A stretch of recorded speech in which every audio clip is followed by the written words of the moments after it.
This week we're going to spend a bit of time thinking about assessment.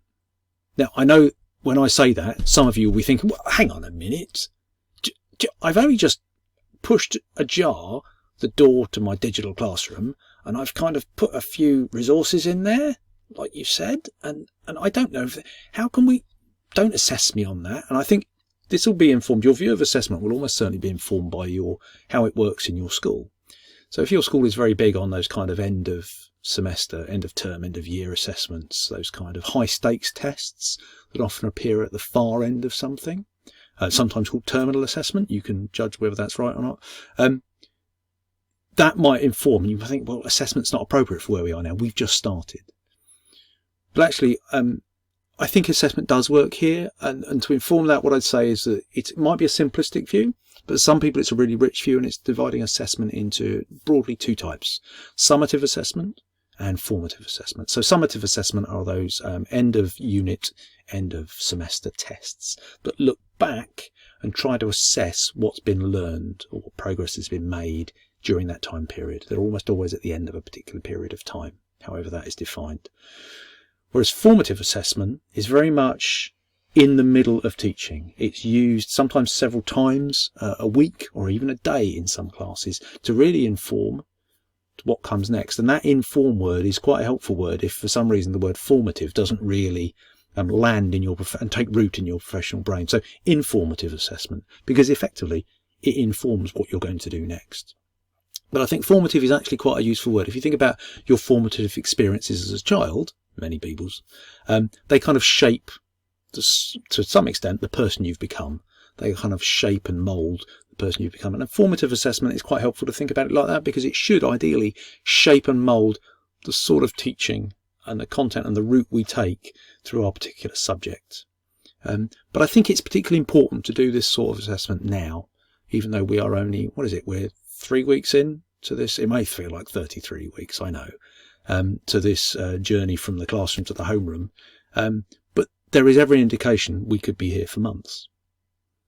And so what's going to happen then? Several things are going to happen. And I'm almost certain that right now, for some of you, you'll be like, well, this has worked really well. I was really surprised I'm using Google Classroom or whatever other tool I'm using, and it's been really good. And I wish I'd done it ages ago.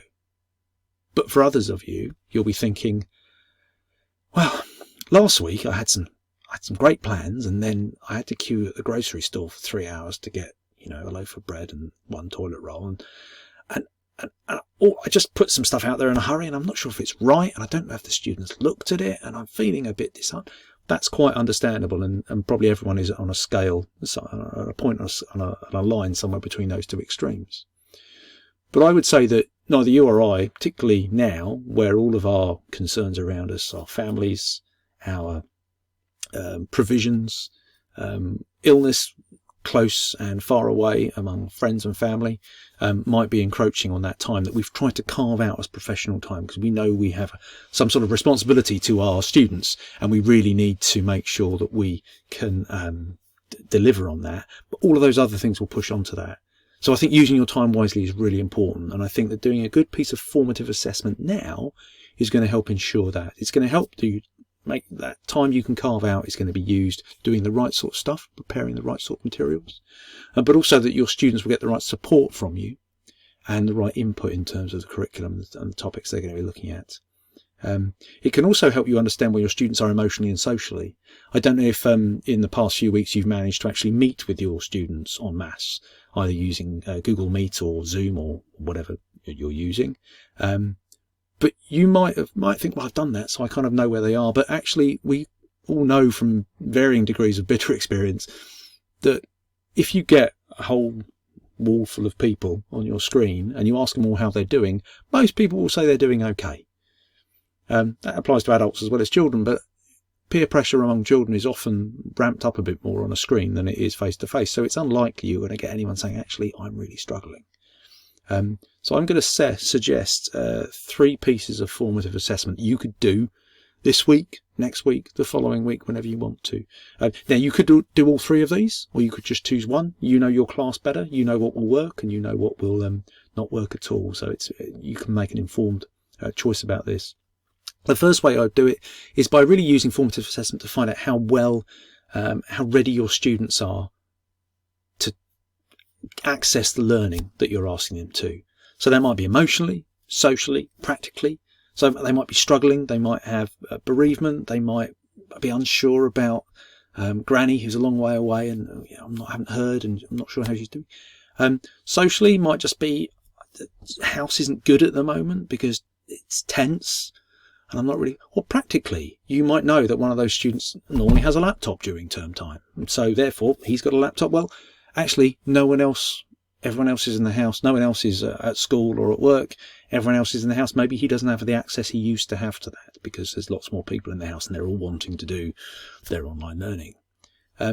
Now, you would normally do this by writing a survey in something like a Google form and putting it into Google Classroom.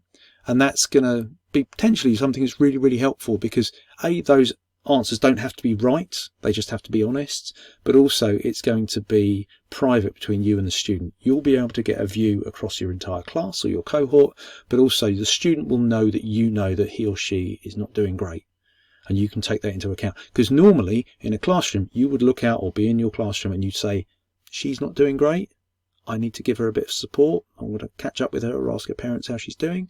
And something's up with him. I'm just going to make sure that I take that into account when I'm working with him. And I'm going to make sure that I find out what that is so we can help support him then. You can use a survey to get that sort of information out. And obviously you tell your students, it's really important you're honest because it means that you'll be able to get the right sort of support and you'll be able to do the right sort of work. Something similar to that is really doing something similar, but then saying, not just how are you doing, but how ready are you to work on this next topic? Maybe you know the topic that's coming up. If you've taught it before, this is going to be a really helpful tool to you because you're going to know what success looks like in that topic. You're going to know what mastery of this particular subject or topic or unit that you're about to do looks like. You're going to know and be almost to be able to describe what a student who's got that series of problems, that series of texts, whatever it is at the end of this topic looks like and how they behave and the sort of behaviours they exhibit. So you could do that same sort of survey using a Google form in Google Classroom or every other tool has got something similar. But actually say, so how much do you think you know about this? And again, if you ask that in a Google Meet, they might say, yeah, I know it all. But actually, if you just again say, if you're honest, we can make sure that it's a lot easier for you to learn. You can then say, okay, well, how much do you really know? And they can start to be honest. You need to judge if the veracity of the answers you're getting. But you could also combine that and you could marry that with effectively a little version of a self-marking quiz.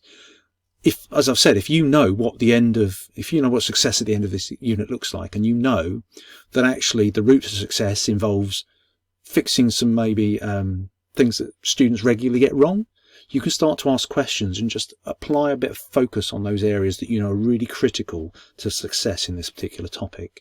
So if you start to use wrong answers that people regularly get and you find that your entire class goes right for the wrong answer, they go absolutely for the wrong answer and almost across the board, there's one or two exceptions, but everybody gets it wrong, then that's really, really helpful because it allows you to focus your teaching. So as a teacher, it allows me to go, I really need to make sure I pay special attention to that. And then the third way of doing that, using formative assessment, is very similar to the second half of that second one. It's using self-marking quizzes as you go to really allow students to get really helpful feedback. Now that might seem a bit counterintuitive. Isn't a self-marking a quiz? Isn't that what we do at the end of something? Yes, and you could use that. But actually done well, it can be a really powerful formative assessment tool. And there's a number of issues and a number of elements that are really important to get right when you're doing those typically multiple choice or multiple answer self-marking quizzes or self-grading quizzes. Now, obviously, the question is key. If you don't get the question right, it's vaguely pointless having the quiz at all. But the two really important elements that you must really think about are the wrong answers. Really important to do viable wrong answers. You will be able to use those to really help you do almost some diagnostic stuff about how children are learning. So have they got that, or do they just think they've got it and they've gone for almost the red herring, the kind of not quite right answer that everybody does? And the other element is, so those wrong answers have to be viable and believable. Don't make something that's obviously wrong because you're wasting a chance to give some really interesting feedback and really start to unpick where your students are at, but also the feedback you give. Most tools worth their salt allow you to give answer specific feedback. So if someone picks a wrong answer, you'll be able to explain, not just you are wrong, but you'll be able to explain why it's wrong. Don't forget that this isn't the case because ... That's right. Don't forget that. And even if someone gets it right, you'll be able to give feedback that helps them develop on from there as well. And again, let's be honest, you can give feedback to the whole class there, but if it turns out that the whole class is getting something wrong midway through a unit, it gives me as a teacher the ability to go, maybe I didn't teach that as well as I thought I had. Maybe it's down to this group, but maybe it's that actually my teaching just needs a bit more focus and I need to make sure that I'm doing the right thing there. And it does give us that feedback as well. And that's really important. The thing I would say in all of this is have a go. We are early in our journey on this. Our students are also similarly at an early stage of development and familiarity with what we're doing. So we're still getting used to the way of working. So it's a real time to experiment with what's possible. And the beauty of this these little formative tools are that you can very quickly take the evidence they give you and the answers they give you, both for your students and yourself, and incorporate those into what comes next. And that's really, really powerful. I would really emphasize that you should definitely take an iterative approach. Always look at, what did I learn from this? Not just, did the students get it all right or not? That is an important element. But actually, maybe be a bit self-critical. What did I not quite get right on this? If you've got colleagues who are similarly at home and maybe thinking about doing the same things, give them your survey, your quiz to take and see how they got on and take their feedback and say, look, I want you to try this, but I also want you to tell me how it could be improved. And you do theirs as well and give them that feedback and build each other up and really start to improve one another. We've talked about outcomes a lot in this series, and I'm sure we will again. But it's really important, I think, you have a goal for your students, which is something to do with the topic and also something to do with their confidence and how secure they feel where they are. But also try and have an outcome for yourself as well. And maybe the outcome is that you start to build that formative. You may already have it in the classroom already, but doing a digital piece of formative assessment might be something that takes a bit of getting used to. But as you become more familiar with it, it becomes part of your toolkit and you can just deploy it when you need to. So it's something that's really going to be something that is a powerful tool in your teaching toolkit.